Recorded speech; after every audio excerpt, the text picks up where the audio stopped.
Shalom, saudara-saudara yang terkasih dalam Tuhan. Kembali kita berkumpul di sini untuk memuji, menyembah Tuhan, dan siap untuk mendengarkan firman Tuhan. Marilah kita mau ambil waktu teduh sejenak.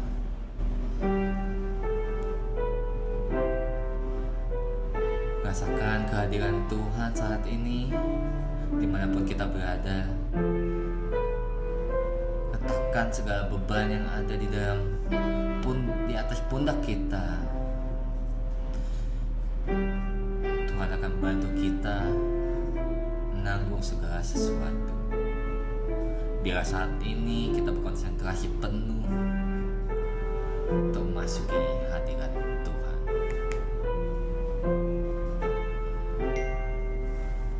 Mazmur 100 ayat 4-5 berkata, "Masuklah melalui pintu gerbangnya dengan nyanyian syukur, ke dalam pelatarannya dengan puji-pujian.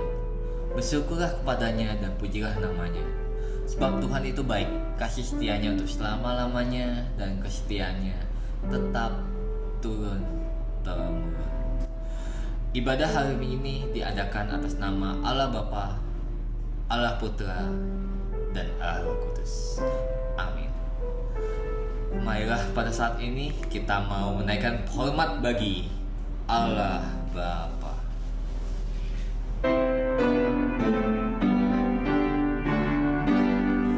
Hormat bagi Allah Bapa, hormat bagi anaknya, hormat bagi Roh Kudus, ketiganya yang esa. Haleluya, haleluya, ketiganya yang esa. Hormat bagi Raja Surga, Tuhan kaum manusia. Hormat bagi Raja Gereja di seluruh dunia.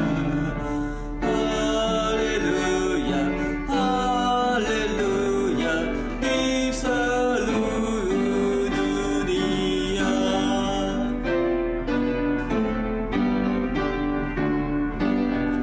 Haleluya, persembahan bala kerajaanmu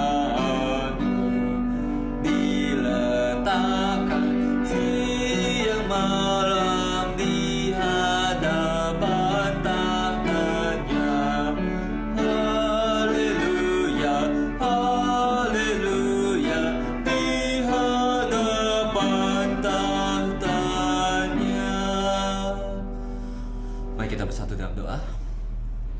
Bapa kami yang di dalam surga, terima kasih ya Tuhan atas segala anugerah bagi kami selama minggu ini. Engkau yang telah memberikan kami kemampuan Tuhan untuk dapat datang lagi di sini Tuhan. Terima kasih minggu ini untuk semua penyertaan-Mu, untuk anugerah-Mu ya Tuhan, untuk keluarga, untuk makanan, untuk pekerjaan, semuanya Tuhan yang telah Engkau berikan bagi kami ya Tuhan, sehingga kami masih bisa sampai di minggu ini. Dan kami saat ini ya Tuhan ingin memfokuskan hati kami sepenuhnya kepada Engkau saja ya Tuhan. Kami siap untuk mendengar firman-Mu, kami siap untuk memuji-Mu, dan kami siap untuk hadir di sini dan segala kerendahan hati kami ya Tuhan. Hanya di dalam nama Tuhan Yesus, Tuhan dan Juru Selamat kami yang hidup, kami telah berdoa. Amin. Baiklah, pada saat ini kita bersama dengan seluruh umat percaya di seluruh dunia, kita akan mau menaikkan pengakuan iman rasuli. Aku percaya kepada Allah, Bapa yang Maha Kuasa, Khalik langit dan bumi, dan kepada Yesus Kristus, anaknya yang tunggal Tuhan kita, yang dikandung dari Roh Kudus, lahir dari anak darah Maria, yang menderita sengsara di bawah pemerintahan Pontius Pilatus, disalibkan, mati dan dikuburkan, turun ke dalam kerajaan maut. Pada hari yang ketiga, bangkit pula dari antara orang mati, naik ke surga, duduk di sebelah kanan Allah, Bapa yang Maha Kuasa. Dan dari sana ia akan datang untuk menghakimi orang yang hidup dan yang mati. Aku percaya kepada Roh Kudus, gereja yang kudus dan am, persekutuan orang kudus, pengampunan dosa, kebangkitan daging, dan hidup yang kekal. Amin. Marilah tidak henti-hentinya kita memberikan hormat bagi Bapa, Anak, dan Roh Kudus.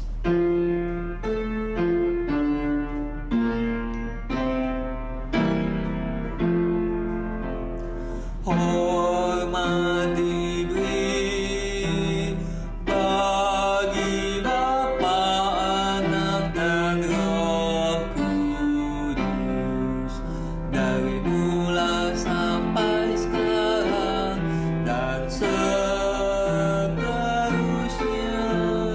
termulia. Amin, amin.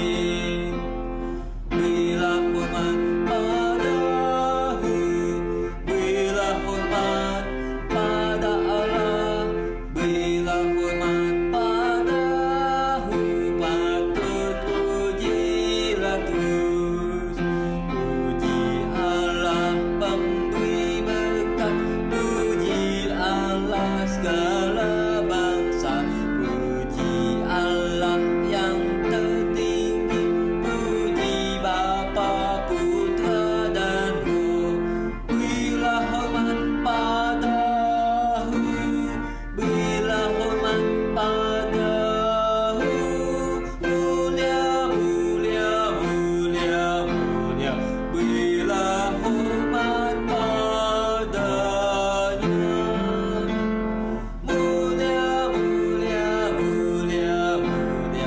Berilah hormat padanya, berilah hormat padahu, berilah hormat pada Allah, berilah hormat padahu, patut pujilah terus. Puji Allah pemberi berkat, puji Allah segala bangsa, puji Allah yang tertinggi, puji Bapa, Putra, dan Roh. Berilah hormat padahu, berilah hormat padahu, mulia, mulia, mulia, mulia. Berilah hormat padanya, mulia, mulia, mulia, mulia. Berilah hormat padanya. Marilah pada saat ini kita mau memasuki doa pengakuan dosa. Mari kita naikkan doa pengakuan dosa kita. Bapa kami yang di dalam surga, saat ini ya Tuhan, kami dengan rendah hati ingin mengakui segala dosa kami ya Tuhan. Segala pelanggaran kami ingin letakkan di depan-Mu ya Tuhan. Kami ingin mengakuinya, tidak ada yang tersembunyi ya Tuhan. Segala perkataan, segala perbuatan, segala pikiran, ampunilah kami ya Tuhan pada saat kami bersalah pada teman kami, pada saat kami bersalah pada keluarga kami, pada saat kami bersalah juga Tuhan, terutama pada Engkau ya Tuhan. Ampunilah kami ya Tuhan, sucikan kami kembali ya Tuhan. Pada saat ini izinkan kami untuk dipulihkan hubungan kami dengan Engkau ya Tuhan, saat kami bisa memanggil Bapa kembali. Hanya di dalam nama Tuhan Yesus kami berdoa dan menaikkan doa pengakuan dosa ini. Amin. Refleksi doa pengakuan dosa ini aku ambil dari Mazmur 25 ayat 7. Dosa-dosaku pada waktu muda dan pelanggaran-pelanggaranku janganlah kau ingat, tetapi ingatlah kepadaku sesuai dengan kasih setiamu. Oleh karena kebaikan-Mu ya Tuhan, biar kita mengingat bahwa Tuhan telah begitu baik pada kita, betapa besar kasih Allah bagi kita dan tidak dapat dilukiskan, sehingga lebih tinggi dari bintang, tapi mencapai dunia dan mencapai kita semua saat Dia mengaruniakan anaknya di atas kayu salib untuk mendamaikan dan mengampuni orang-orang berdosa. Kita mau menaikkan pujian kasih Allah.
saleh-salehnya.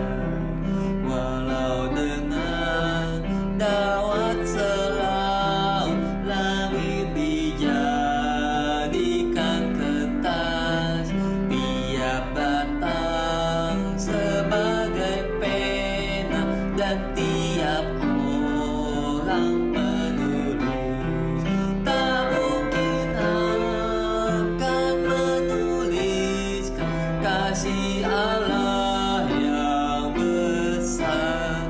Langit dari timur ke barat tak akan memuatnya.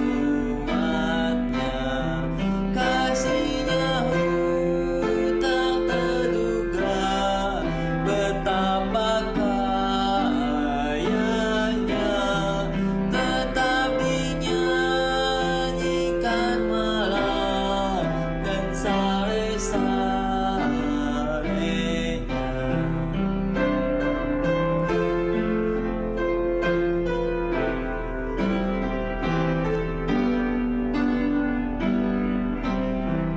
Yang bercacat dikasihani, diampuni, disembuhkan. Kasih Allah tak terbatas, kau pun dapat menikmati. Walau dunia ini berakhir dan kuasanya lenyap, kasih Allah tetaplah teguh, kekal selama-lamanya. Kasihnya tak terduga, betapa kayanya, tetap dinyanyikan malam dan saleh-salehnya. Pembacaan ayat Alkitab kita minggu ini diambil dari Amsal 4 ayat 10-17. Mari kita buka Alkitab kita bersama-sama dan kita akan membacakannya secara bersama-sama. Amsal 4 ayat 10-17. Hai anakku, dengarkanlah dan terimalah perkataanku, supaya tahun hidupmu menjadi banyak. Aku mengajarkan jalan hikmat kepadamu. Aku memimpin engkau di jalan yang lurus. Bila engkau berjalan, langkahmu tidak akan terhambat. Bila engkau berlari, engkau tidak akan tersandung. Berpeganglah pada didikan, janganlah melepaskannya. Peliharalah dia, karena dialah hidupmu. Janganlah menempuh jalan orang fasik, dan janganlah mengikuti jalan orang jahat. Jauhilah jalan itu, janganlah melaluinya. Menyimpanglah daripadanya dan jalanlah terus. Karena mereka tidak dapat tidur bila tidak berbuat jahat. Kantok mereka lenyap bila mereka tidak membuat orang tersandung. Karena mereka makan roti kefasikan dan minum anggur kelaliman. Ayat Alkitab kita pada minggu ini kembali mengajarkan bahwa Tuhan telah mengajarkan jalan hikmat kepada kita, di mana Dia telah memimpin kita di jalan yang lurus, di mana langkah kita tidak akan terhambat. Satu hal sama seperti tema kita hari ini, yaitu takutlah akan Tuhan.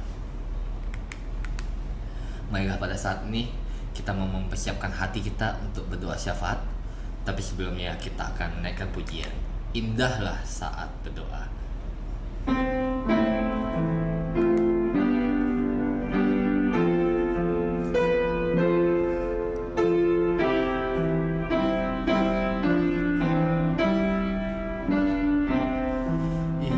Indahlah saat berdoa, lepas beban dunia sana.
Bukankah saat berdoa menghiburkan hati yang susah?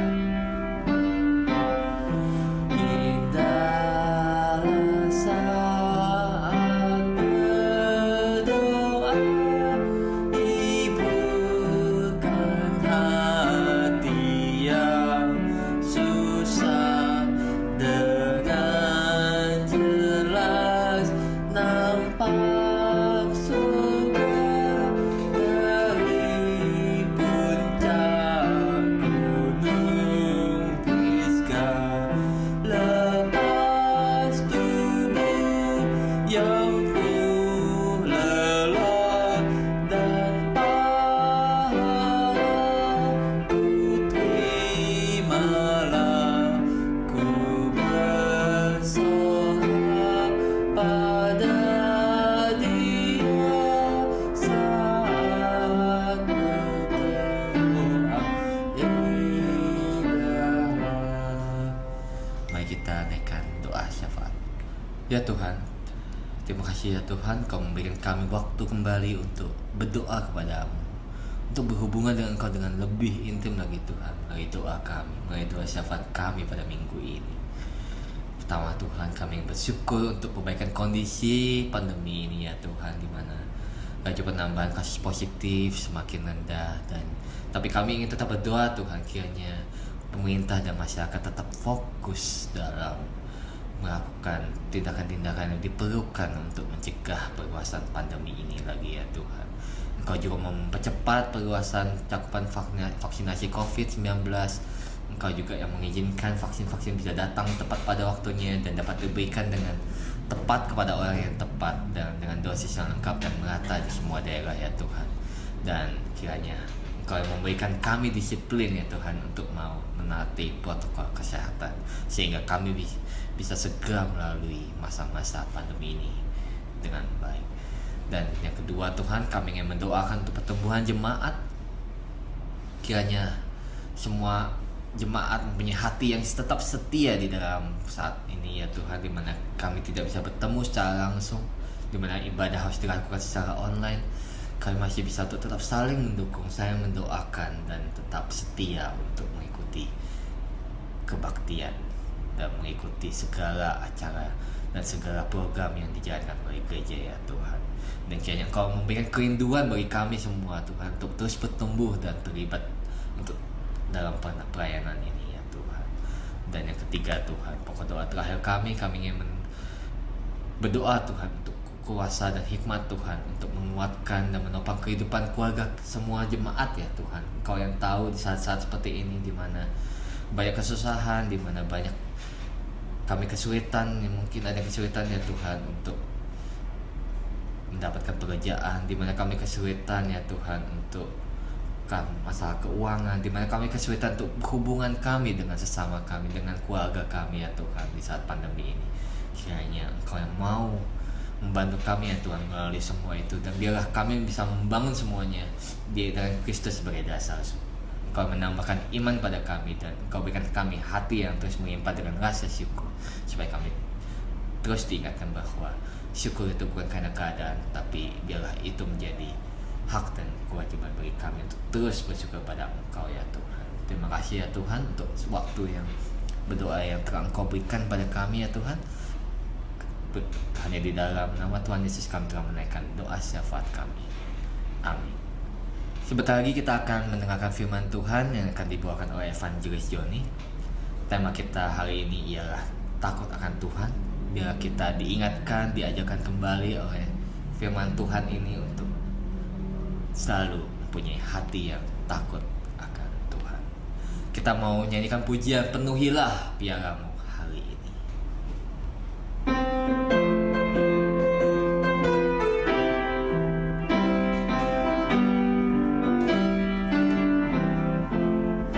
Rindukah kau hari ini bagi semua berkat-Mu dalam kehidupanmu, dan beroleh segala janji serta turut firman-Nya, kesenangan yang bakal dipenuhi hari ini di hatimu. Lembah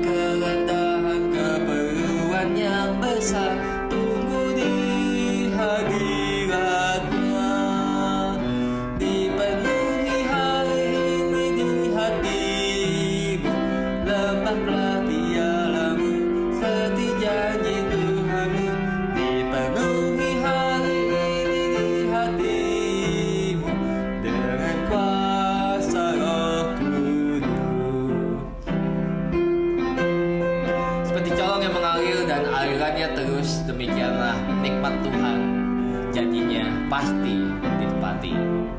Seperti corong yang mengalir, alirannya selalu terus, demikianlah nikmat-Mu.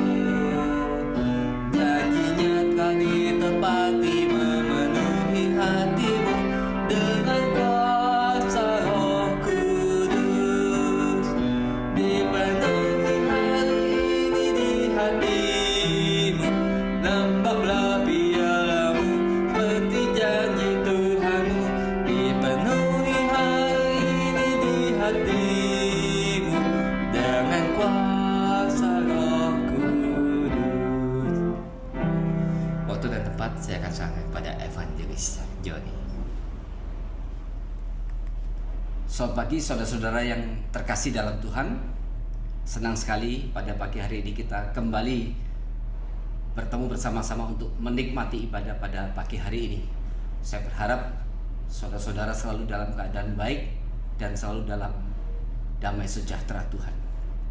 Baiklah, sebelum kita bersama-sama mendengarkan dan merenungkan firman Tuhan, mari kita masuk dalam doa. Tuhan Bapa kami di surga, kembali kami datang ke hadapan Tuhan untuk menyatukan hati kami untuk beribadah kepada Tuhan pada pagi hari ini. Kami bersyukur untuk setiap pemeliharaan yang sudah Tuhan berikan kepada kami dalam 1 minggu kemarin. Begitu banyak hal melalui pengalaman hidup kami, baik itu sukacita maupun duka cita, kami terus boleh melihat bagaimana pimpinan tangan Tuhan boleh nyata dalam kehidupan kami. Sungguh mereka yang berbahagia adalah mereka yang terus boleh melihat dan menikmati kehadiran Allah di dalam kehidupan mereka sehari-hari. Ajar kami terus untuk boleh memiliki hati yang terus mengarah kepada Tuhan. Ajar kami untuk terus boleh memiliki satu kedekatan kepada Tuhan. Ajar kami terus untuk mendekat kepada Tuhan sehingga kami boleh memiliki kepekaan untuk melihat apa yang Tuhan ingin kerjakan di dalam kehidupan kami. Demikian juga Roh Kudus memberikan pencerahan kepada kami untuk kami boleh melihat bagaimana juga Tuhan hadir dalam kehidupan kami. Berikan kepada kami terus bimbingan tuntunan supaya kehidupan kami boleh menjadi kehidupan yang menyenangkan hati Tuhan, supaya kami boleh menjauh dari segala dosa-dosa yang mendukakan Tuhan. Dan sebaliknya dengan tekun kami terus mengerjakan tugas dan panggilan yang sudah Tuhan berikan kepada kami. Bersyukur sekali lagi pada pagi hari ini Tuhan sudah membawa kami ke hadapan Tuhan untuk menikmati ibadah ini. Kiranya Tuhan boleh menerima segala pujian, doa, sukacita yang kami panjatkan pada pagi hari ini. Dan sekarang kami rindu sekali untuk mendengarkan firman Tuhan. Berbicaralah kepada kami, nyatakan rencana dan kehendak Tuhan, dan nyatakan apa yang Tuhan inginkan untuk kami kerjakan dalam kehidupan kami. Dan Roh Kudus akan memberikan pencerahan kepada kami, menuntun kami supaya kami tidak hanya memahami dan mengerti firman Tuhan, tetapi juga di dalam kesetiaan dan ketaatan melakukan itu dalam kehidupan kami sehari-hari. Terima kasih Bapa, berkati untuk firman yang akan dibagikan, kiranya nama Tuhan saja akan dipermuliakan. Di dalam nama Tuhan Yesus Kristus kami sudah mengucap syukur dan berdoa. Amin. Nah saudara-saudara, pada pagi hari ini kita akan merenungkan satu tema, yaitu tentang berkat Tuhan atas keluarga. Berkat Tuhan atas keluarga.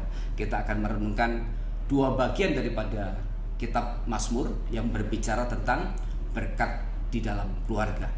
Mari kita buka Alkitab kita. Kita akan baca dari Mazmur 127 dan Mazmur 128. Nah saudara, sebelum saya membacakan Mazmur ini 127 dan 128 adalah bagian daripada Mazmur Ziarah.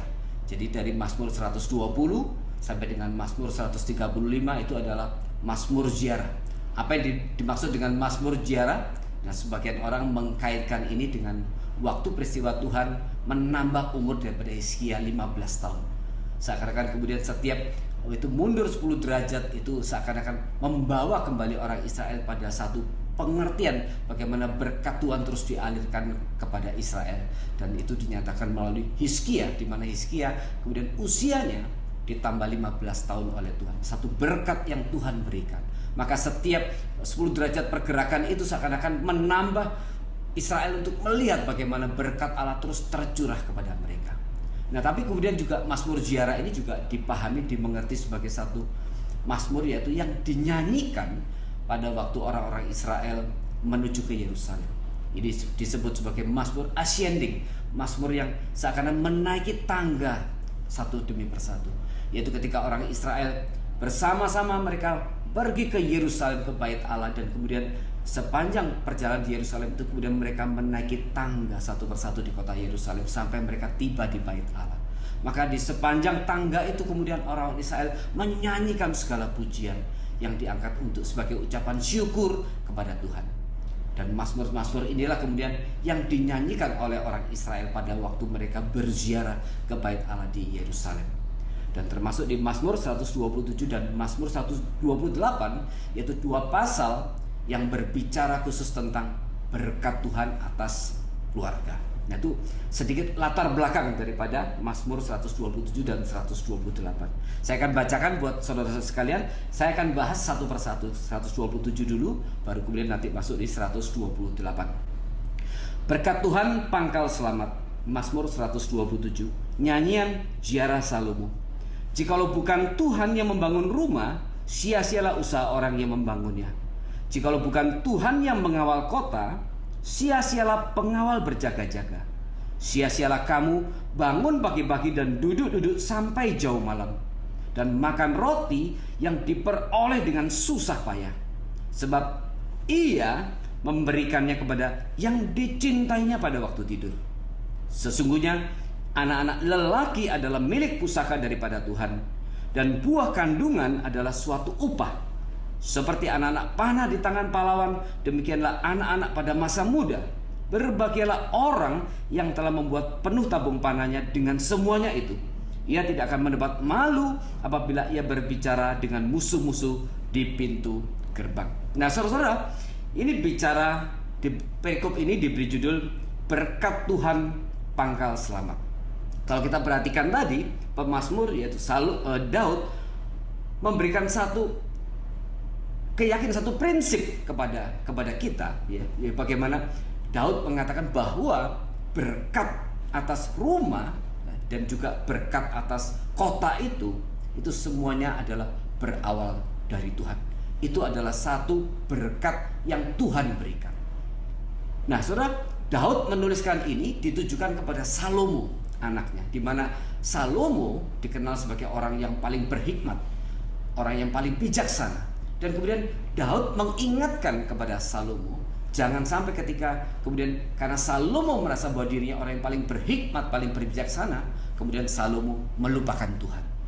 Daud memberikan pesan kepada Salomo anaknya, tetaplah engkau harus mengingat kepada Tuhan, mengakui dan mengamini bahwa memang segala berkat itu dari Tuhan. Dan kemudian kedua, Salomo juga akan membangun sebuah rumah, yaitu Bait Allah. Dan kemudian dia membangun kota.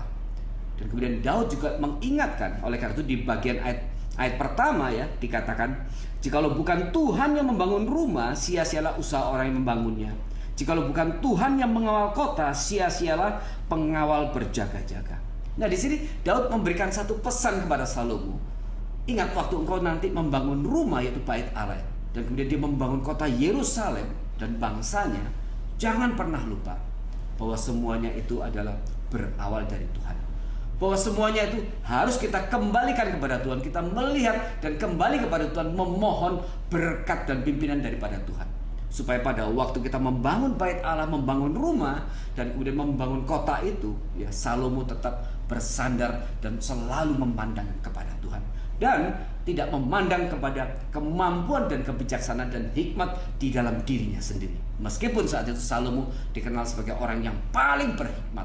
Bahkan Alkitab mengatakan dari seluruh manusia yang pernah dilahirkan oleh seorang perempuan, tidak ada yang hikmatnya melebihi daripada Salomo. Jadi di bagian satu pesan yang diberikan Daud kepada anaknya, yaitu Salomo.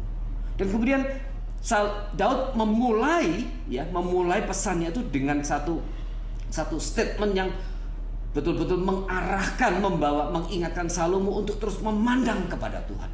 Dikatakan, jikalau bukan Tuhan yang membangun rumah, sia-sialah usaha orang yang membangunnya. Jikalau bukan Tuhan yang mengawal kota, sia-sialah pengawal berjaga-jaga. Sia-sialah kamu bangun pagi-pagi dan duduk-duduk sampai jauh malam dan makan roti yang diperoleh dengan susah payah, sebab ia memberikannya kepada yang dicintainya pada waktu tidur. Di ayat kedua dikatakan, sia-sialah kamu bangun pagi-pagi dan duduk-duduk sampai jauh malam dan makan roti yang diperoleh dengan susah payah, sebab ia memberikannya kepada yang dicintainya pada waktu tidur. Daud mengetahui bahwa Salomo suatu saat pasti akan menjadi begitu sibuk dengan segala tugasnya sebagai seorang raja. Nah, tetapi kemudian Daud mengingatkan, ingat ya, jangan kemudian hidupmu terus ditelan oleh berbagai kegiatan-kegiatan yang begitu melelahkan dan akhirnya membuat engkau lupa kepada Tuhan. Karena segala apa yang engkau kerjakan nanti, seakan-akan Daud berkata kepada Salomo, adalah semuanya itu bergantung kepada kemurahan Tuhan. Dikatakan sia-sia jika engkau bangun pagi ya, duduk sampai jauh malam, seakan bekerja keras, tetapi tidak memulai pekerjaan itu dalam satu iman dan keyakinan bahwa segala berkat itu dari Tuhan.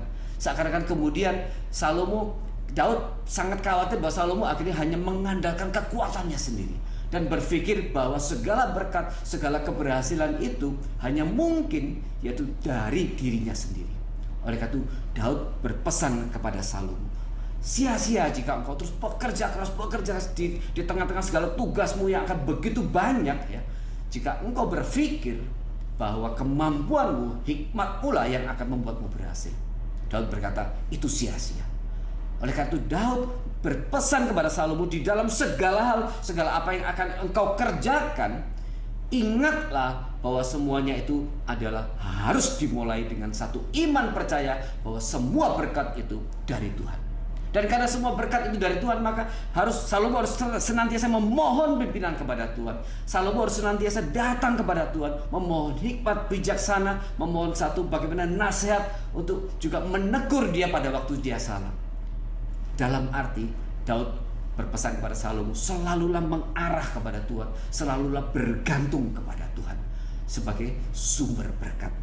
Kemudian di ayat ketiga, Daud langsung menyinggung tentang anak ya. Dia berkata, sesungguhnya anak-anak lelaki adalah milik pusaka daripada Tuhan, dan buah kandungan adalah suatu upah. Seperti anak-anak panah di tangan pahlawan, demikianlah anak-anak pada masa muda.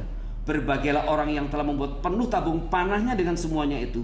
Ia tidak akan mendapat malu apabila ia berbicara dengan musuh-musuh di pintu gerbang. Nah, saudara, bagian ini kita harus kaitkan juga dengan perintah Tuhan di peristiwa Kejadian 1, yaitu pada waktu penciptaan.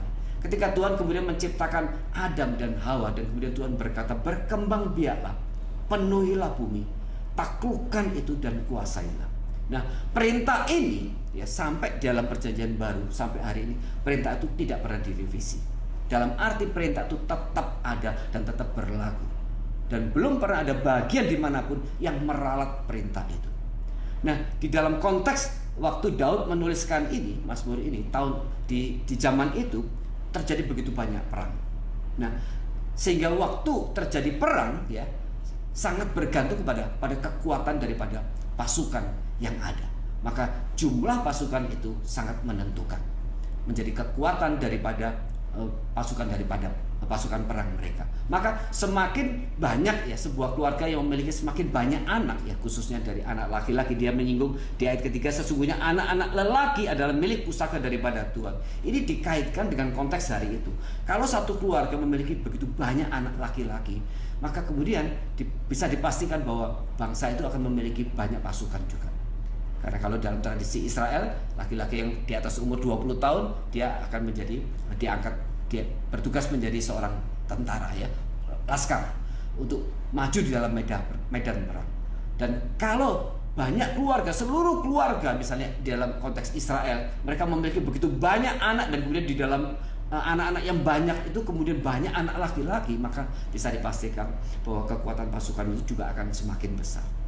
Dan ketika pasukan semakin besar, maka juga kekuatan mereka akan semakin besar. Meskipun kita tahu bahwa di dalam perjalanannya Israel sangat dipimpin oleh Tuhan. Tuhanlah yang berperang kepada mereka. Tetapi di dalam konteks umum, bahwa jumlah pasukan itu sangat menentukan.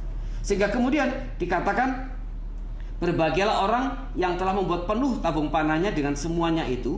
Ia tidak akan mendapat malu apabila ia berbicara dengan musuh-musuh di pintu gerbang. Apa maksudnya dengan musuh-musuh di pintu gerbang? Maksudnya adalah ketika jumlah pasukan itu banyak ya, maka kemudian jumlah pasukan yang banyak ini akan bisa mengusir musuh-musuh yang akan berusaha masuk melalui pintu gerbang itu.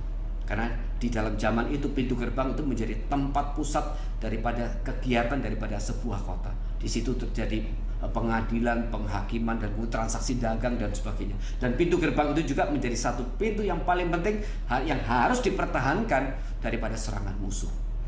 Dan kemudian dikatakan kalau jumlah pasukan banyak, satu keluarga memiliki anak banyak, anak laki yang banyak, maka juga pasukan itu banyak. Maka dengan pasukan yang banyak itu memiliki kekuatan yang lebih untuk mengusir musuh-musuh yang mereka berusaha masuk ke dalam pintu gerbang. Nah saudara, secara singkat Mazmur 127 ini bicara bahwa memang berkat itu berawal dari Tuhan. Berkat itu segala hal, di dalam keluarga, di dalam upaya membangun rumah, membangun sebuah kota, dan segala hal apa yang dilakukan itu semuanya bergantung kepada Tuhan. Maka berkat itu adalah menjadi satu pernyataan kasih dan belas kasihan dan juga kedaulatan Tuhan kepada umatnya. Di sini Daud sekali lagi mengingatkan kepada Salomo, ingatlah selalu engkau agar engkau terus memandang kepada Tuhan, mengingat bahwa Tuhanlah sumber segala berkat. Nah saudara, kemudian pesan itu dilanjutkan dengan pesan Daud yang ditulis di dalam Mazmur 128 ya.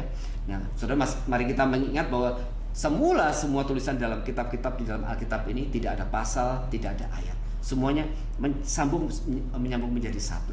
Tapi kemudian di Bapak Gereja memisah-misahkannya dan membuatnya lebih terstruktur bagi kita dengan memberikan pasal dan juga ayat-ayat. Nah, pasal 128 kemudian Daud menuliskan ya, berkat atas rumah tangga. Kalau tadinya berkat Tuhan pangkal selamat, maka Mazmur 128 diberikan judul perikop berkat atas rumah tangga. Berbahagialah setiap orang yang takut akan Tuhan, yang hidup menurut jalan yang ditunjukkannya. Ya, apabila engkau memakan hasil jerih payah tanganmu, berbahagialah engkau dan baiklah keadaanmu. Istrimu akan menjadi seperti pohon anggur yang subur di dalam rumahmu. Anak-anakmu seperti tunas pohon zaitun sekeliling mejamu. Sesungguhnya demikianlah akan diberkati orang laki-laki yang takut akan Tuhan. Kiranya Tuhan memberkati engkau dari Sion, supaya engkau melihat kebahagiaan Yerusalem seumur hidupmu dan melihat anak-anak dari anak-anakmu, damai sejahtera atas Israel. Nah, kalau tadi di pasal 127 ya, Daud kemudian memberikan pesan kepada Salomo, ingat bahwa berkat itu, sumber berkat itu adalah Allah, dan kepadanya engkau harus terus berharap dan memandang. Nah, di pasal 128 ya, kemudian Daud memberikan pesan kepada Salomo ya, bagaimana cara memperoleh berkat itu. Bagaimana cara memperoleh berkat itu. Dan dimulai dengan satu prinsip yang kemudian sangat penting sekali. Daud memulainya dengan kata, berbahagialah setiap orang yang takut akan Tuhan. Yang takut akan Tuhan. Kalau di 127 tadi mengatakan kau harus memandang kepada Allah, bergantung kepada Dia, berharap kepada Dia, maka kemudian sikap yang mendasari semuanya itu adalah satu, yaitu apa? Takut akan Tuhan. Nah saudara, apa maksudnya takut akan Tuhan? Nah kita bisa mengerti pengertian takut akan Tuhan itu di dalam dua arti. Yang pertama adalah secara positif, dan kemudian yang secara dalam kutip negatif. Nah secara positif, takut akan Tuhan itu berarti kita memiliki satu sikap hormat ya. Kita menyembah Tuhan, penyembahan. Kita memiliki satu sikap betul-betul ada mendudukkan diri kepada Tuhan, respect kepada Tuhan, hormat, dan betul-betul menyatakan satu sikap bahwa kita adalah yang tidak layak, dan kemudian kita menghadap Tuhan. Kita orang yang penuh dosa, yang adalah ciptaan, dan kemudian kita datang menghadap Sang Pencipta Tuhan, yang bukan saja pencipta kita tapi juga Dia juru selamat kita. Maka kemudian kita datang dengan segala hormat dan takut akan Tuhan. Itu pengertian di dalam istilah takut akan Tuhan secara positif. Tetapi juga takut akan Tuhan itu juga berarti bahwa kita betul-betul takut di dalam arti apa? Di dalam arti bahwa kita juga takut melakukan sesuatu dosa, takut melakukan sesuatu yang mendukakan hati Tuhan. Dan kemudian kita juga takut untuk melakukan sesuatu yang menyakiti hati Tuhan. Maka dua hal ini merupakan satu bagian daripada pengertian daripada takut akan Tuhan. Secara positif kita respect, kita hormat kepada Tuhan, kita beribadah kepada Tuhan, kita menyembah Tuhan. Tapi kemudian dalam secara negatif kita juga takut akan dosa itu. Kita menjaga diri tetap di dalam kesucian dan kita berperang melawan dosa yang ada di dalam diri kita untuk semaksimal mungkin kita selalu menyenangkan hati Tuhan. Dan kita menolak segala hal yang menyakitkan hati Tuhan. Kita menolak melakukan segala hal yang mendukakan hati Tuhan. Maka ini menjadi satu sikap prinsip yang mendasari setiap orang Kristen waktu dia datang ke hadapan Tuhan. Maka takut akan Tuhan. Nah saudara, prinsip takut akan Tuhan ini tersebar di dalam bagian-bagian yang lain. Ya. Misalnya saya akan bacakan beberapa ayat saja, hanya khusus di dalam kitab Mazmur. Apa yang kitab Mazmur tulis tentang prinsip takut akan Tuhan. Kita akan baca beberapa ayat saja ya. Pertama, kita akan baca dari Mazmur 15 ayat 4. Saya akan bacakan buat saudara sekalian, Mazmur 15 ayat 4. Ini dikatakan, yang memandang hina orang yang tersingkir, tetapi memuliakan orang yang takut akan Tuhan, ya. Yang memuliakan orang yang takut akan Tuhan, yang berpegang pada sumpah walaupun rugi. Orang yang takut akan Tuhan itu akan dimuliakan. Ya, orang takut akan Tuhan dimuliakan. Kemudian kita lihat lagi di dalam Mazmur 19 ayat 9. Mazmur 19 ayat 9. Titah Tuhan itu tepat, menyukakan hati. Perintah Tuhan itu murni, membuat mata bercahaya. Takut akan Tuhan itu suci, tetap ada untuk selamanya. Dikatakan takut akan Tuhan, ayat 10, takut akan Tuhan itu suci, tetap ada untuk selamanya.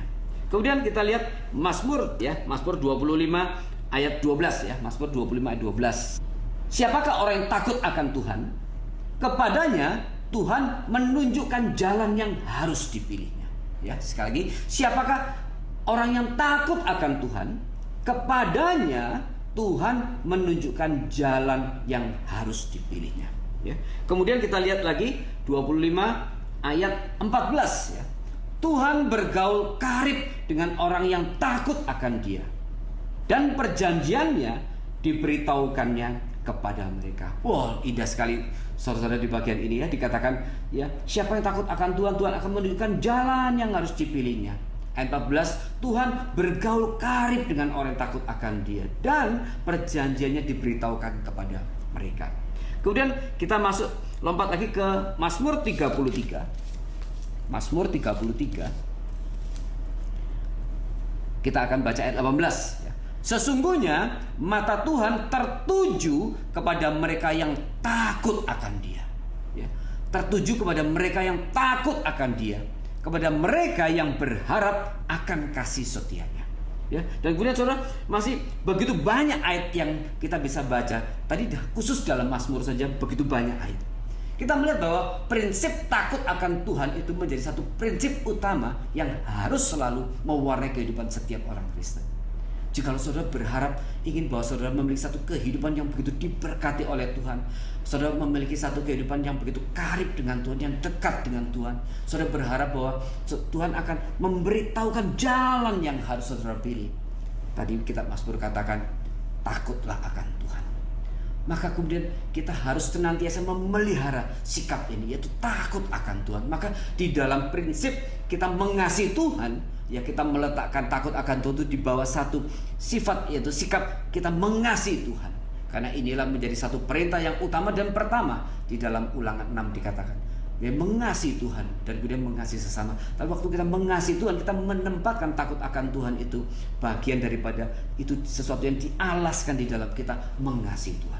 Waktu kita mengasihi Tuhan, maka di dalamnya ada satu sikap di mana juga kita takut akan Tuhan, kita hormat akan Tuhan, kita menyembah Tuhan, kita menundukkan diri kepada Tuhan. Kita betul-betul menjadikan Tuhan sebagai pusat hidup kita. Nah, saudara, kembali kepada Mazmur 128. Dikatakan tadi, berbahagialah setiap orang yang takut akan Tuhan. Kata berbahagialah adalah blessed, ya. Diberkatilah orang yang takut akan Tuhan. Dan kemudian di bagian ini Daud kemudian langsung bicara tentang beberapa aspek di dalam kehidupan.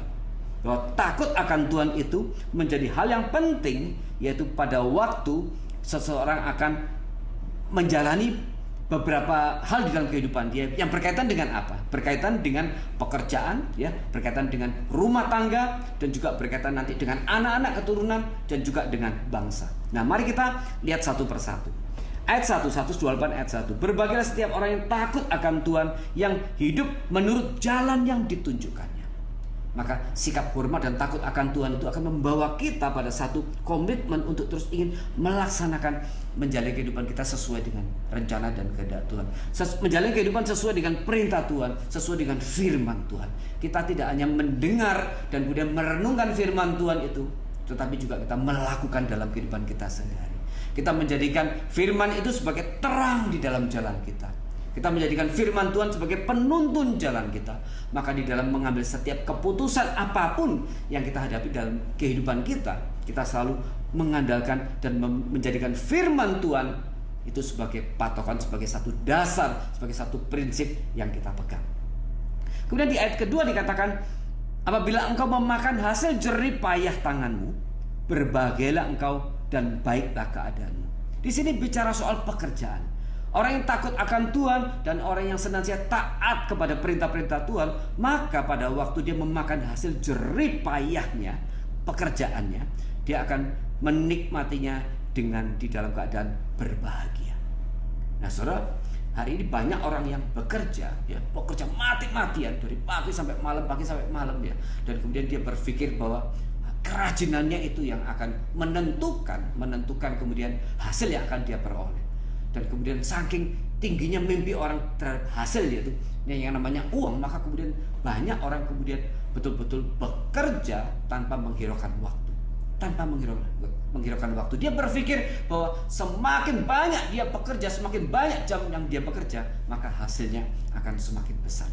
Nah, ini satu prinsip yang kemudian mendasarkan bahwa hasil itu bergantung kepada apa yang dia lakukan. Hasil itu bergantung kepada jerih payah dia. Nah, ini kemudian yang tadi diingatkan oleh Daud di pasal 127, ya. Daud mengatakan apa di 127? Dikatakan, sia-sialah kamu bangun pagi-pagi dan duduk-duduk sampai jauh malam dan makan roti yang diperoleh dengan susah payah, sebab ia, yaitu Tuhan, memberikannya kepada yang dicintainya pada waktu tidur. Maksudnya apa, saudara? Orang yang terus bekerja keras, yang mati-matian memakai seluruh waktunya untuk kerja, dalam arti sebenarnya dia sedang dirasuk satu prinsip, yaitu bahwa uang itu sebagai sesuatu yang paling penting, sehingga kemudian dia mati-matian kerja itu karena sebenarnya dia berpikir bahwa uang itu yang paling penting. Dan kemudian dia sama sekali melupakan Tuhan di dalam pekerjaannya, dia mengandalkan kekuatannya sendiri. Sehingga Tuhan berkata, kalau engkau mengerjakan sesuatu, ya, tidak di dalam nama Tuhan, dan kemudian hasil yang kau peroleh itu berarti suatu hasil yang bukan dari Tuhan, Tuhan berkata sia-sia. Karena itu berarti berkat itu bukan dari Tuhan. Dan kemudian dikatakan itu yang pertama. Yang kedua, Daud tadi berpesan di pasal 127 bahwa Tuhan itu adalah sumber berkat. Jadi segala sesuatu yang kita peroleh itu bergantung kepada kemurahan hati Tuhan. Meskipun di dalam hidup kita sehari-hari, saudara, kalau kita kembali kepada prinsip Alkitab, iblis pun bisa memberikan dalam kutip kepada kita berkat-berkat itu. Jadi setiap berkat yang kita terima itu belum tentu dari Tuhan. Tuhan kadang-kadang mengizinkan, ya, setan itu memberi sesuatu kepada kita untuk menguji kita.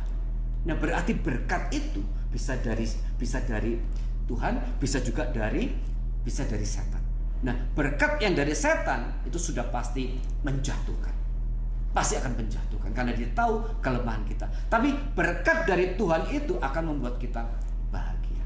Dan ini yang dimaksud di ayat kedua tadi, 128 ayat 2. Apabila engkau memakan hasil jerih payah tanganmu, berbahagialah engkau. Kalau kita mengaminkan bahwa ini berkat itu dari Tuhan dan Tuhan adalah sumber daripada berkat, maka kita mau menjalani pekerjaan kita, termasuk memilih jenis pekerjaan kita, itu sesuai dengan hikmat dan takut akan Tuhan. Hari ini banyak orang yang tidak peduli dia mau kerja apa, bagaimana cara dia menjalani pekerjaannya, dia tabrak langgar sana tabrak, menjalankan pekerjaannya, bisnisnya dengan tanpa etika yang baik. Yang penting pokoknya hasil, profit. Maka kemudian akhirnya menjadi satu sumber celaka bagi dia.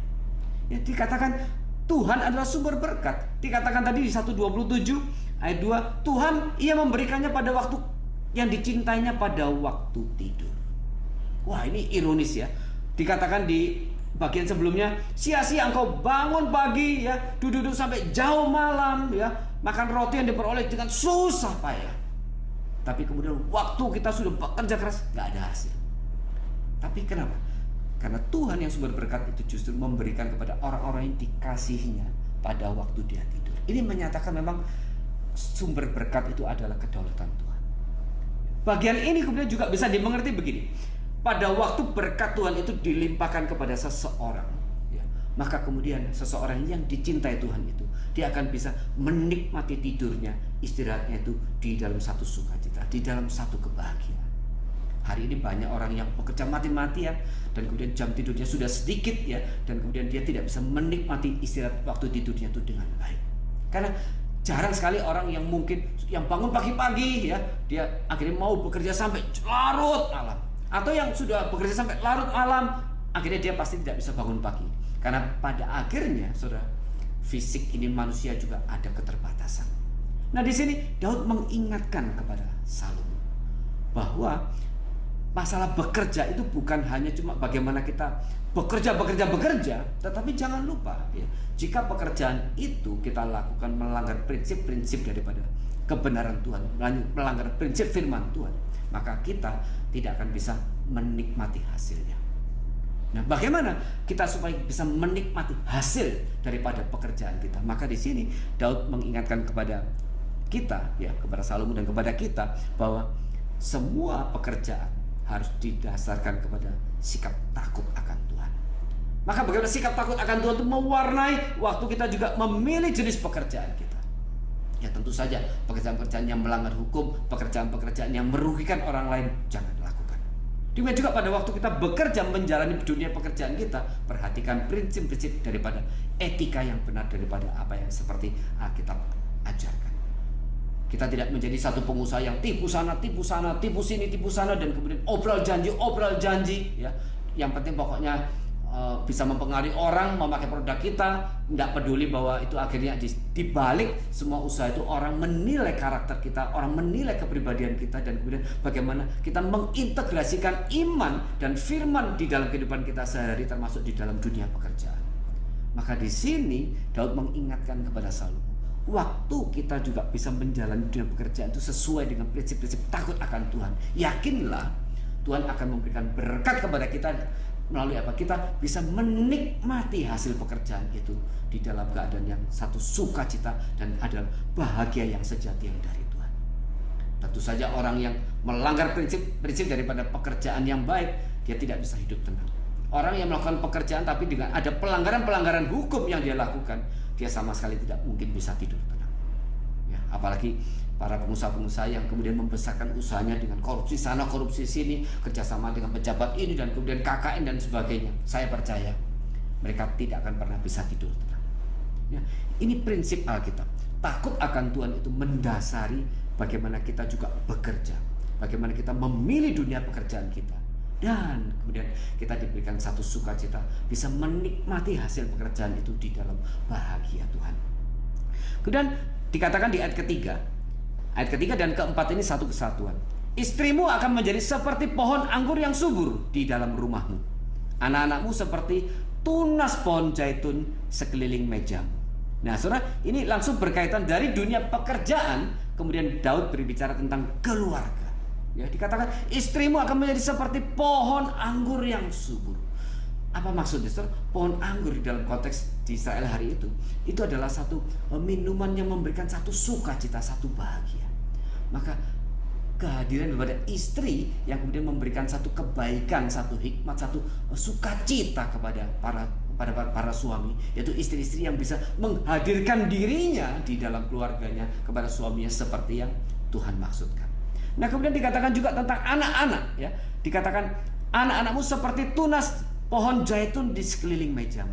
Maka bukan cuma kemudian dalam keluarga itu ada istri, ada anak, ada suami, istri, dan anak. Dan kemudian kebahagiaan itu menjadi begitu lengkap. Karena apa? Karena memperoleh satu kebahagiaan dan kebaikan yang bersumber daripada kehadiran seorang istri yang begitu baik. Dan juga anak-anak. Dan kemudian di ayat keempat dikatakan, sesungguhnya demikianlah akan diberkati orang laki-laki yang takut akan Tuhan. Maka dari bagian ayat keempat ini kita tahu bahwa ini pesan Daud ini diberikan memang kepada Salomo, ya, dia sebagai juga kepala keluarga. Sebagai kepala keluarga, di mana nanti melalui Salomo juga akan ada keturunan-keturunan yang akan diberikan, dan itu nanti akan menggenapkan sampai lahirnya Mesias. Ya, di sini Daud berpesan kepada Salomo di dalam beberapa konteks. Dalam konteks waktu mau membangun bait Allah, di dalam konteks waktu mau membangun Yerusalem dan kemudian memimpin Israel. Dan kemudian itu Daud berkata, dimulai dari mana juga tentang keluarga yang akan Salomo bangun. Dan itu dimulai dari individu sikap pribadi pada Salomo itu sendiri, yaitu apa? Takut akan Tuhan. Maka dari ayat keempat ini, kalau kita mau bicara dalam konteks hari ini, ya, berbahagialah satu keluarga yang suaminya adalah seorang yang takut akan Tuhan. Yang ayahnya, seorang ayah dalam keluarga, dalam konsep Kristen, dia adalah pemimpin keluarga. Dia adalah imam daripada keluarga. Ayah itu menentukan bagaimana kerohanian keluarga. Maka jika sebuah keluarga dipimpin oleh seorang ayah yang takut akan Tuhan, maka di situ Tuhan akan mengalirkan berkat-berkat kepada keluarga itu. Dan suami yang takut akan Tuhan itu akan menjadikan juga seorang istri yang kemudian takut akan Tuhan. Maka kalau suami takut akan Tuhan, istri takut akan Tuhan, maka anak-anak juga itu sangat mungkin menjadi anak-anak juga yang takut akan Tuhan. Maka suami yang takut akan Tuhan itu akan menjadikan istrinya menjadi seorang, mempengaruhi istrinya untuk menjadi seorang yang takut akan Tuhan juga. Maka suami dan istri yang takut akan Tuhan juga akan menikmati kebahagiaan yang mereka boleh nikmati dengan kehadiran anak-anak yang juga yang takut akan Tuhan. Maka dikatakan di sekeliling mejamu anak-anakmu seperti tunas pohon zaitun sekeliling mejamu. Kalau tadi dikatakan istri seperti pohon anggur. Pohon anggur itu selain dia berbuah lebat dan orang menikmati daripada minum air daripada perasan dari anggur itu, tapi juga pohon anggur itu memiliki satu sifat daun yang begitu lembut. Maka kelembutan istri itu boleh menjadi sesuatu kebaikan, satu sumber sukacita kebahagiaan yang boleh dinikmati oleh para suami. Demikian juga kemudian Daud memakai satu simbol penggambaran yang lain tentang anak-anak, yaitu seperti tunas pohon zaitun di sekeliling meja. Ya, pohon zaitun ini adalah satu pohon yang betul-betul sangat di dalam tradisi orang Israel dianggap sebagai suatu kebaikan. Ya, tunas pohon zaitun di dalam konteks gereja Israel juga dikatakan disimbolkan sebagai pohon zaitun itu, dan kita kemudian dicangkokkan ke dalam zaitun itu, di mana zaitun itu adalah Israel itu sendiri. Ini satu anak-anak yang dikatakan seperti tunas pohon zaitun menjadi satu kebaikan, di mana kemudian mengelilingi meja. Ya, kalau ini ada satu tradisi di mana satu keluarga suka makan sama-sama, ya, kemudian ada papa, ada mama, dan kemudian anak-anak mereka menikmati makan bersama, di mana anak-anak itu boleh hadir di sekeliling meja orang tuanya. Mereka datang dengan perasaan satu cinta dan kasih kepada orang tuanya dengan hormat, dan mereka menjadi anak-anak yang baik, anak-anak yang takut akan Tuhan. Maka itu satu kebahagiaan yang lengkap dari sebuah keluarga. Dan itu jangan lupa, Daud berkata dimulai dari sikap seorang laki-laki, yaitu suami, yaitu ayah yang takut akan Tuhan. Maka berkat itu juga akan mengalir bukan hanya dalam pekerjaannya, tetapi juga di dalam keluarganya. Kemudian di ayat kelima dikatakan, kiranya Tuhan memberkati engkau dari Sion, ya, supaya engkau melihat kebahagiaan Yerusalem seumur hidupmu. Ya, kiranya Tuhan memberkati engkau dari Sion. Maka kemudian seorang laki-laki yang takut akan Tuhan akan membuat keluarganya menjadi keluarga juga yang akan diberkati oleh Tuhan, karena keluarganya menjadi keluarga yang takut akan Tuhan. Juga pekerjaannya diberkati oleh Tuhan karena dia menjalaninya dengan perasaan takut akan Tuhan. Maka kemudian dikatakan Tuhan memberkati engkau dari Sion. Nah, saudara, istilah Sion ini sebenarnya di dalam Alkitab istilah ini dipakai kurang lebih 150 kali. Awal mulanya Sion itu adalah sebuah benteng daripada orang-orang Yebus di kota Yerusalem yang kemudian direbut dan ditaklukkan oleh Israel. Dan kemudian di dalam perjalanannya istilah Sion ini kemudian bergeser makna. Sion itu dimengerti sebagai benteng kota pertahanan atau benteng pertahanan, kubu pertahanan. Dan kemudian Sion ini juga dimengerti sebagai umat Israel secara keseluruhan. Nah, kemudian secara rohani dalam perjanjian baru, Sion itu dimengerti sebagai satu tempat di mana hadirat Allah itu hadir. Ya, Sion itu berkaitan dengan bait Allah di Yerusalem. Maka kehadiran Allah itu dinyatakan, ada satu kemuliaan yang dinyatakan, ada satu sukacita yang dinyatakan, dan itu digambarkan dengan Sion. Maka kemudian Sion ini menjadi satu simbol perlambang bahwa kemudian nanti berkat yang diberikan kepada orang yang takut akan Tuhan, keluarga yang takut akan Tuhan, itu satu berkat yang sangat spesial. Dikatakan berkat dari Sion itu berkat yang sangat spesial yang Tuhan tidak berikan kepada orang-orang lain. Di mana berkat yang spesial itu, yang sangat khusus itu, hanya Tuhan berikan kepada orang-orang yang takut akan Tuhan.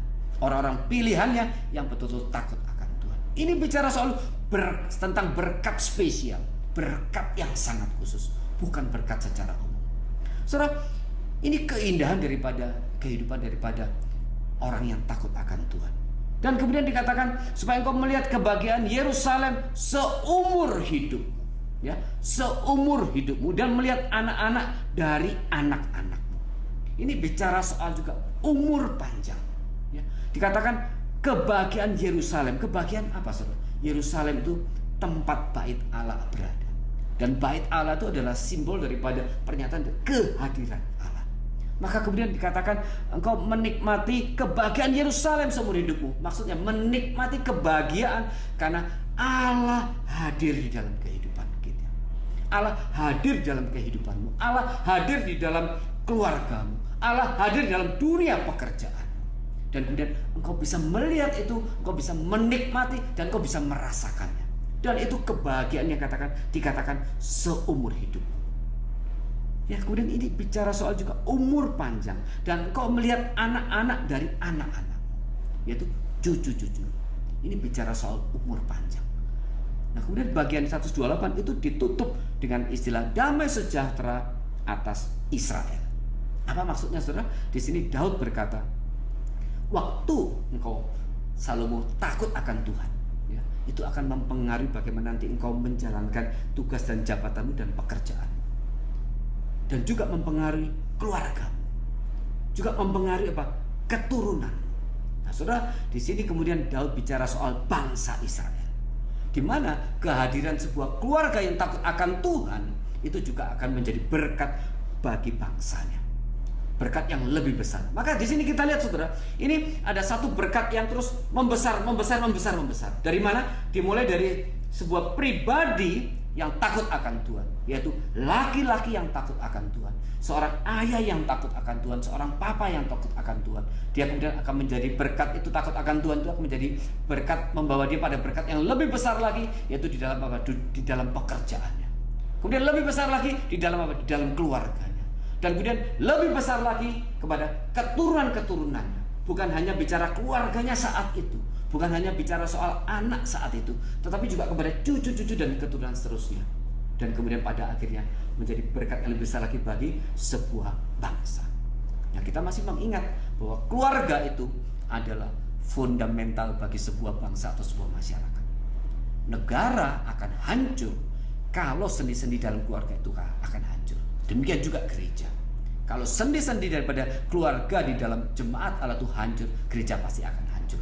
Tapi sebaliknya, jika kemudian keluarga-keluarga dalam jemaat sebuah gereja itu menjadi keluarga-keluarga yang takut akan Tuhan, keluarga yang diberkati akan Tuhan oleh Tuhan, maka kemudian saya percaya, maka gereja yang terdiri dari sekumpulan daripada keluarga-keluarga yang takut akan Tuhan, itu akan menjadi gereja yang akan sangat diberkati oleh Tuhan. Maka saya membayangkan, saya berdoa batu hidup bisa menjadi gereja seperti ini, di mana setiap keluarga, setiap kita, setiap jemaat kita menjadi orang pribadi yang takut akan Tuhan, menjadi keluarga yang takut akan Tuhan. Dan itu dimulai dari mana, saudara? Dimulai daripada setiap diri kita masing-masing, dari setiap dirimu masing-masing. Maka waktu engkau menjadi orang-orang yang betul takut akan Tuhan, engkau menjalani pekerjaanmu dengan prinsip takut akan Tuhan, maka engkau juga mengajarkan kepada istrimu dan anak-anakmu, mereka menjadi orang-orang yang takut akan Tuhan, kepada cucu-cucumu mereka menjadi orang takut akan Tuhan. Maka saya percaya GKB akan menjadi gereja yang pasti akan sangat diberkati oleh Tuhan. Pasti akan sangat diberkati oleh Tuhan. Ini janji Tuhan. Kita sudah baca tadi di dalam kitab Mazmur beberapa ayat yang bicara tentang takut akan Tuhan. Tuhan mengasihi orang takut akan Tuhan. Mata Tuhan tertuju kepada orang yang takut akan Tuhan. Mata Tuhan juga, Tuhan memberitahukan jalannya, kehendaknya kepada orang-orang yang takut akan Tuhan. Tuhan memberikan satu kasih setia kepada orang-orang yang takut akan Tuhan. Tuhan memuliakan orang-orang yang takut akan Tuhan. Dan ini sudah dimulai dari mana? Dari diri kita dan kemudian di dalam keluarga kita. Maka ini sebenarnya di bagian Mazmur 128 ini seakan mengulang apa yang dikatakan di dalam kitab Kejadian dan kemudian di dalam Ulangan. Mari kita baca di kitab Ulangan 6. Saya akan bacakan dari ayat 1. Kasih kepada Allah adalah perintah yang utama. Inilah perintah, yakni ketetapan dan peraturan yang aku ajarkan kepadamu atas perintah Tuhan Allahmu untuk dilakukan di negeri kemana kamu pergi untuk mendudukinya, supaya seumur hidupmu engkau dan anak cucumu takut akan Tuhan Allahmu dan berpegang pada segala ketetapan dan perintahnya yang kusampaikan kepadamu, dan supaya lanjut umurmu. Maka dengarlah, hai orang Israel, lakukanlah itu dengan setia, supaya baik keadaanmu, dan supaya kamu menjadi sangat banyak seperti yang dijanjikan Tuhan Allah nenek moyangmu kepadamu di suatu negeri yang berlimpah-limpah susu dan madunya. Dengarlah, hai orang Israel, Tuhan itu Allah kita, Tuhan itu Esa. Kasihlah Tuhan Allahmu dengan segenap hatimu dan dengan segenap jiwamu dan dengan segenap kekuatanmu. Apa yang kuperintahkan kepadamu pada hari ini haruslah engkau perhatikan. Nah, perhatikan ayat 7. Haruslah engkau mengajarkannya berulang-ulang kepada anak-anakmu dan membicarakannya apabila engkau duduk di rumahmu, apabila engkau sedang dalam perjalanan, apabila engkau berbaring, dan apabila engkau bangun. Haruslah juga engkau mengikatkannya sebagai tanda pada tanganmu, dan haruslah itu menjadi lambang di dahimu, dan haruslah engkau menuliskannya pada tiang pintu rumahmu dan pada pintu gerbang. Mazmur 128 bisa dikatakan mengulang bagian ini, yaitu takut akan Tuhan. Setiap kita menjadi takut akan Tuhan, orang-orang takut akan Tuhan, dan itu didasari dengan satu sikap, yaitu apa? Pilihan bahwa kita mengasihi Tuhan dengan segenap hati, dengan segenap kekuatan, ya, dengan segenap kemauan, dengan segenap akal budi. Dan kemudian kita menempatkan takut akan Tuhan itu di atas kasih itu. Dan kemudian takut akan Tuhan itu juga yang harus orang tua, yang harus hari itu orang Israel harus pegang seumur hidup. Dikatakan sampai kapanpun kau harus pegang sikap takut akan Tuhan. Maka engkau juga harus mengajarkan kepada anak-anak untuk mengasihi Tuhan, untuk takut kepada Tuhan. Nah, saudara, inilah tugas utama dari setiap orang keluarga Kristen. Papa mama Kristen punya tugas utama pertama kali yang harus kita ajarkan kepada anak-anak kita adalah membuat mereka menjadi orang-orang yang takut akan Tuhan. Membuat mereka, anak-anak kita, menjadi orang yang mengasihi Tuhan dengan segenap hati, bukan cuma sekedarnya.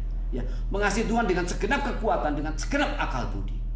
Dikatakan ajarkan kepada mereka pada waktu engkau duduk, pada waktu kau bangun, pada waktu kau berjalan, ya. Segala situasi kapanpun kita harus ajarkan kepada anak-anak kita untuk mereka mengasihi Tuhan dan takut akan Tuhan. Dan kemudian dikatakan ikatkan itu pada tangan. Maksudnya apa? Tangan itu kita mengerjakan segala sesuatu dengan tangan.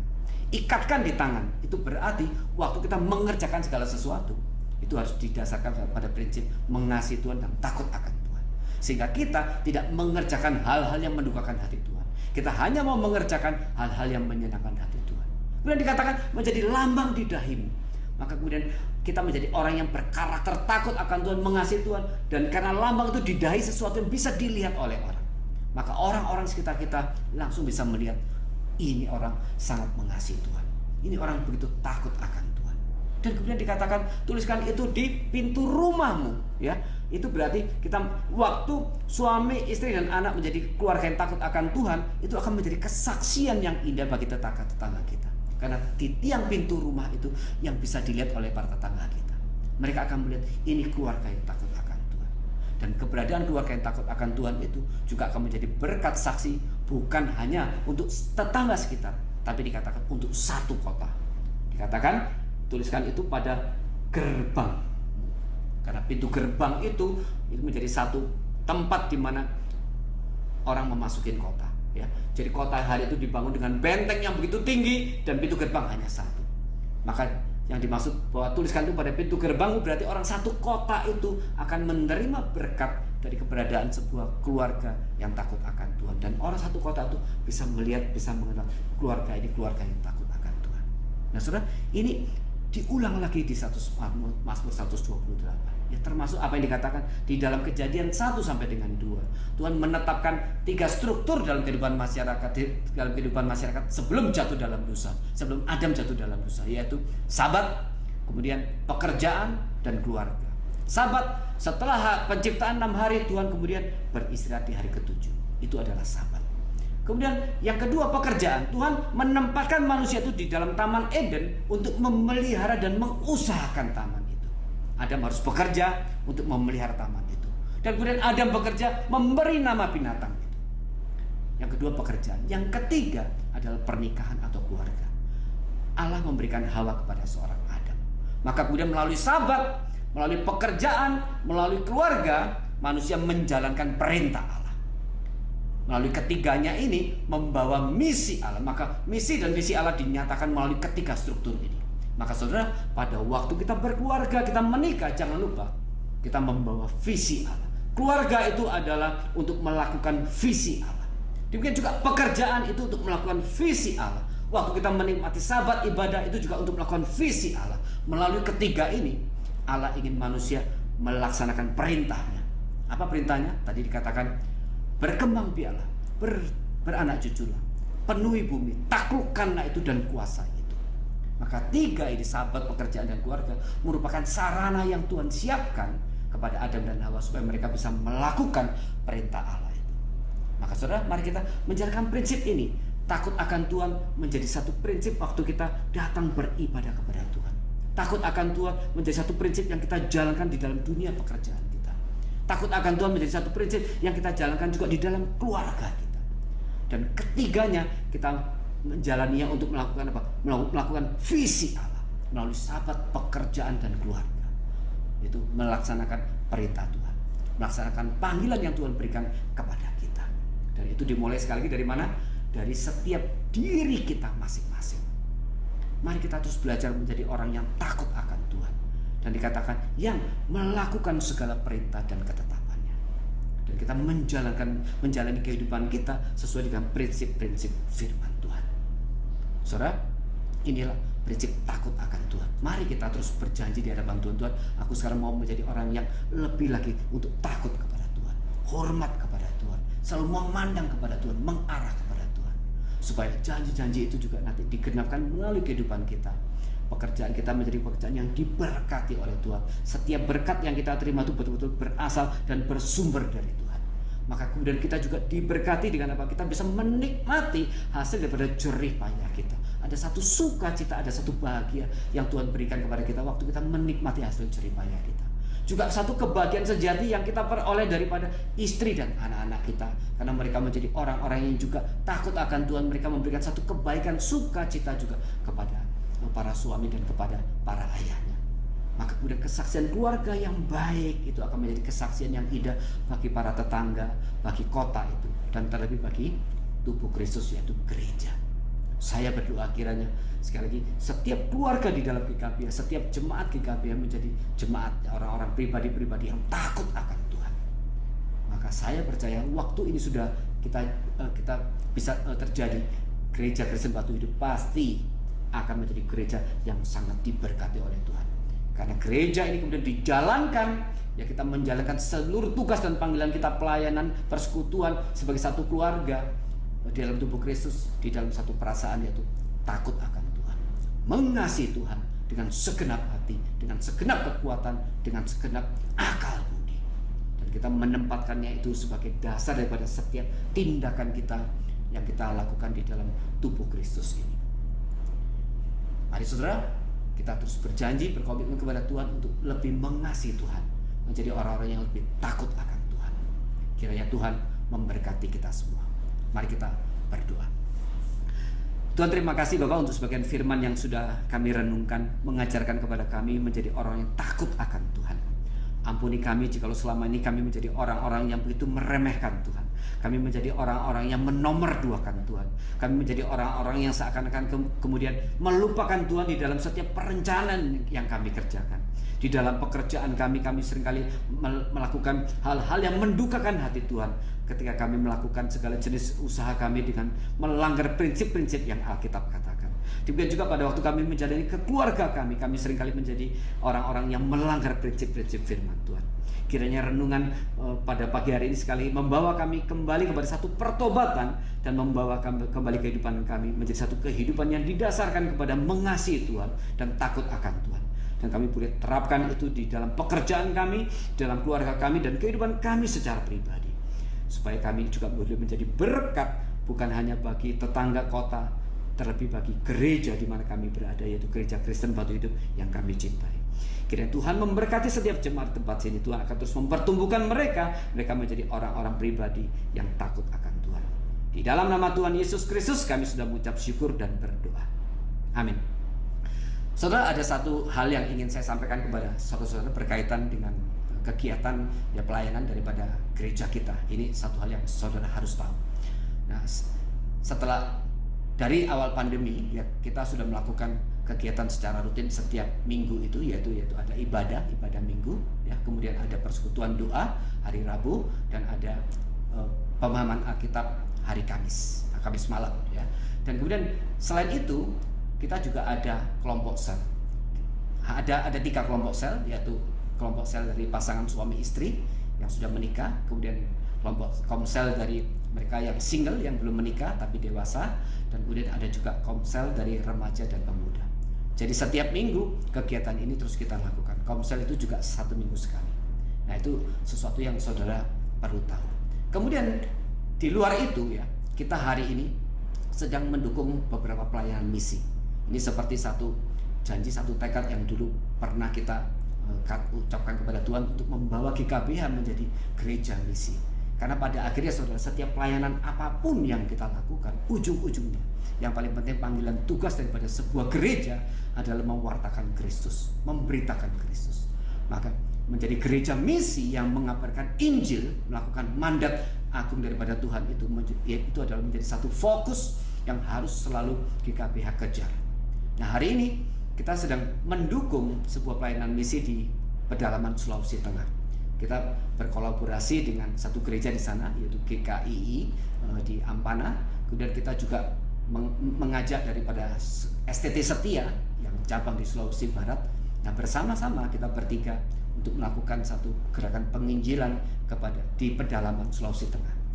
Di pedalaman Sulawesi Tengah itu ada beberapa daerah yang di situ orang-orangnya masih menganut animisme dan mereka tidak bisa baca, mereka tidak bisa tulis, mereka suku-suku yang masih sangat terisolasi dan mereka hidup di pegunungan dan itu jauh sekali. Yang terdekat itu kalau jalan kaki kira-kira 4 jam, kemudian yang cukup jauh itu kira-kira 16 jam. Dan kemudian kita bersama-sama dengan tadi GKI dan juga STT Setia.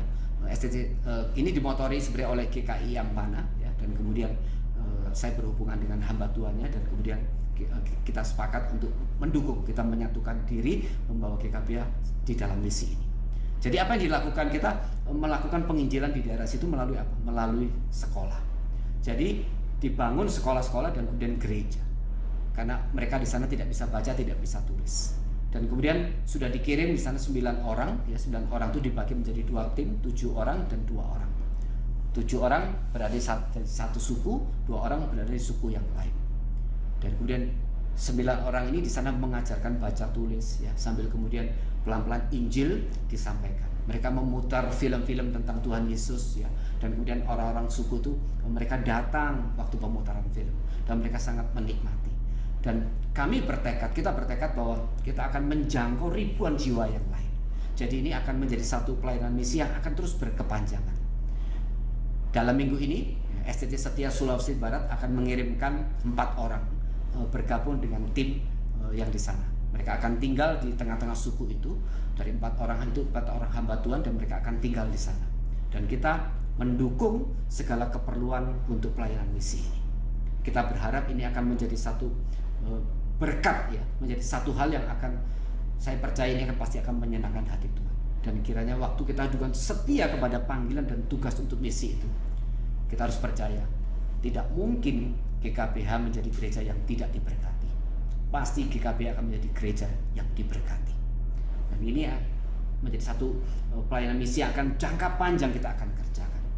Saya berharap suatu saat jika di COVID sudah mereda, ya, saya atau mungkin saudara ada yang ingin bergabung, kita akan ke sana juga untuk melihat dan bergabung bersama dengan tim di sana untuk melakukan pelayanan di sana. Nah, saudara, ini saudara yang harus tahu. Kiranya saudara terus mendukung ini juga di dalam doa. Baiklah, itu saja yang ingin saya sampaikan. Ya, kiranya Tuhan memberkati kita semua. Terima kasih pada Evangelis Joni yang telah memberitakan firman Tuhan. Biarlah kita selalu diingatkan dengan firman Tuhan yang telah diberitakan supaya kita selalu takut akan Tuhan. Karena itu harus dalam hidup kita. Mari kita saat ini akan menaikkan persembahan. Kita akan naikkan pujian Yesus yang kupilih, bukan harta.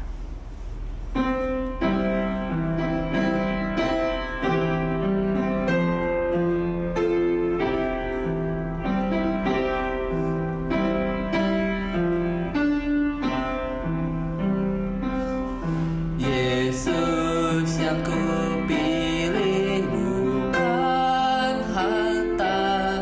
Ku milik Yesus, bukan milik harta. Yesus yang kupilih, bukan gedung. Biar tanganmu menuntun aku.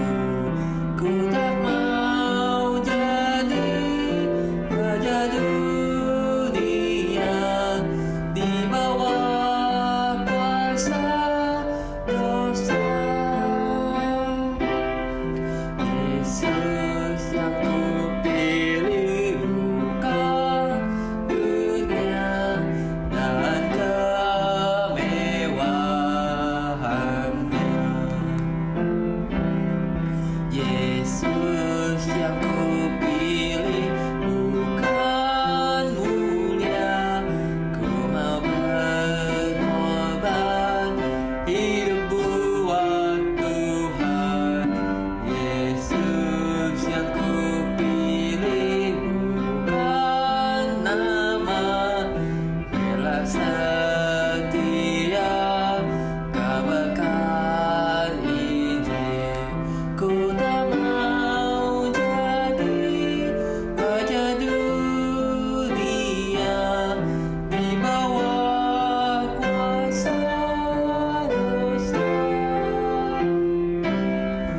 Yesus yang kupilih, bukan dunia dan kemewahannya.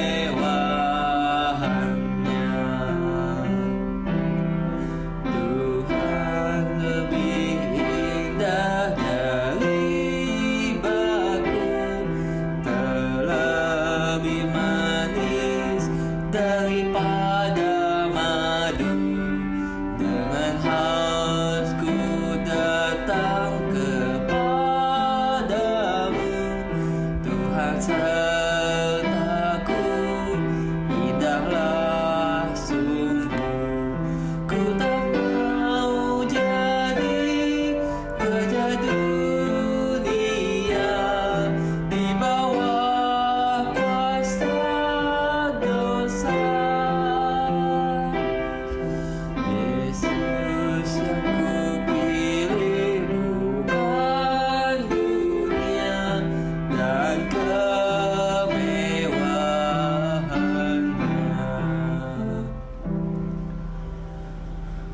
Ya Bapa kami yang surga, terima kasih ya Tuhan, Kau memberikan kami kembali kesempatan untuk memberikan persembahan sebagian dari berkat-Mu yang Engkau berikan bagi kami dengan limpahnya.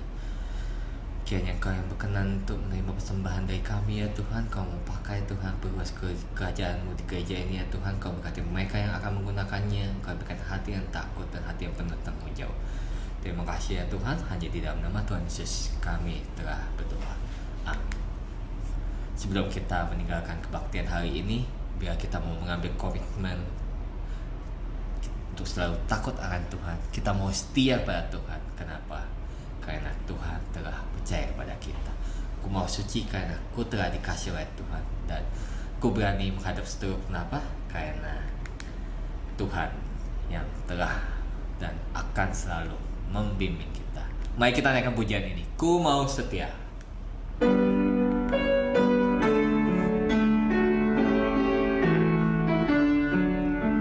Ku mau setia karena ku dipercaya. Ku mau suci karena ku dikasih.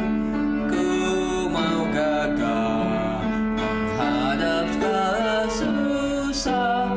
Ku mau berani menghadap seteru. Ku mau berani menghadap seteru. Ku mau cinta pada mereka yang duka. Ku mau memberi dengan rela hati, rendah hati karena ku banyak celah. Ku mau pandang akan kasih Allah, selalu gemar menolong sesama.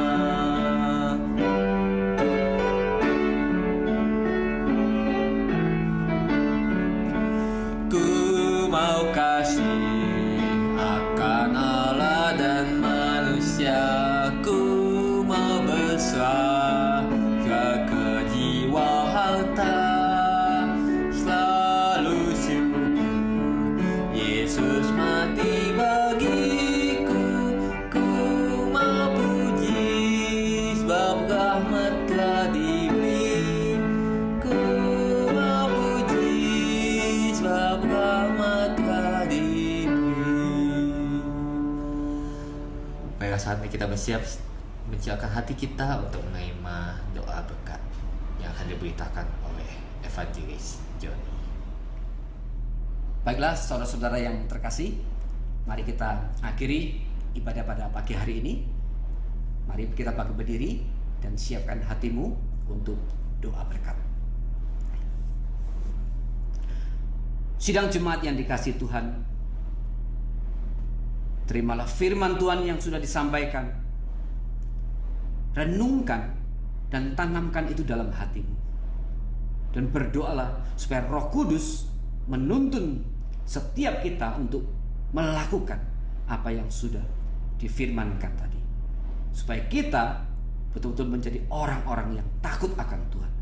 Dan kemudian menjalani kehidupan kita juga didasarkan pada satu sikap mengasihi Tuhan dan takut akan Tuhan. Dan sekarang terimalah berkat daripada Tuhan. Kiranya anugerah, kasih karunia dan damai sejahtera yang dari Allah Bapa, cinta kasih yang kekal yang sudah diberikan oleh Allah Anak yaitu Yesus Kristus, penghiburan, persekutuan, penyertaan daripada Allah Roh Kudus, hari ini berkat dari Allah Bapa, Allah Anak dan Allah Roh Kudus tercurah dan turun atas kita semua dan akan menyertai kita sampai kita bertemu dengan Tuhan muka dengan muka. Amin. Doksologi.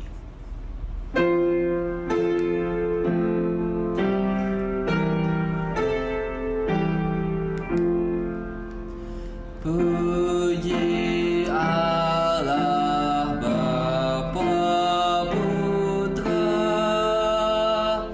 puji Allah Roh Kudus,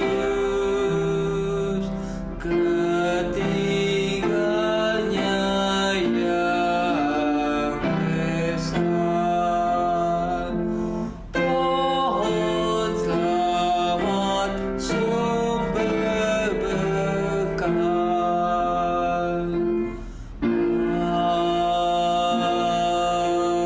Amin.